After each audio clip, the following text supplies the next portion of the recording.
What if the first witness to history's greatest miracle wasn't a religious leader or a disciple, but a woman with a broken past? Now, why did Jesus choose Mary Magdalene as the first to see him risen? Her story might reveal exactly how God wants to meet you this Easter.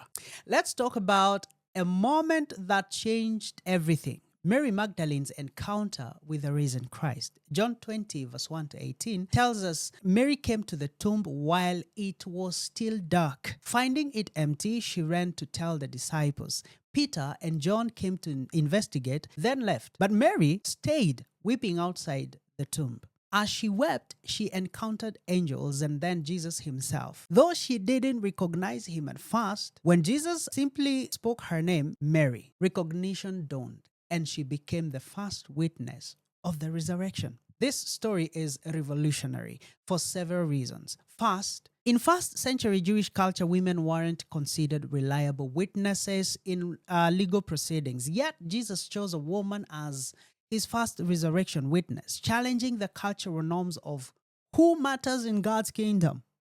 Second, Mary Magdalene had a troubled past. Luke chapter 8 verse 2 tells us Jesus had cast 7 demons out of her, yet her past didn't disqualify her from this sacred privilege. Third, notice when Mary came to the tomb, while it was still dark. While others waited for daylight, Mary's love for Jesus compelled her to come even in darkness. Sometimes our deepest encounters with God happen not in the light of understanding, but in the darkness of grief and confusion. What moves me most about this encounter is how Jesus revealed himself by simply speaking her name.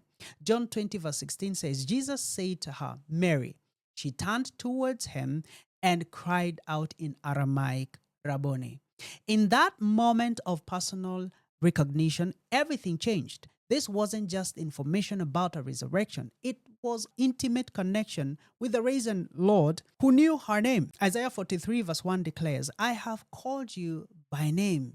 You are mine. The resurrection reveals a God who calls each of us by name. Mary's response is equally powerful. Jesus tells her, go to my brothers and tell them. That's John 20 verse 17. The woman who wouldn't have been considered a credible witness in court becomes the apostle to the apostles, the first preacher to the resurrection message. Your past doesn't disqualify you from profound encounter. Your tears don't push him away. They might be precisely what draws him near.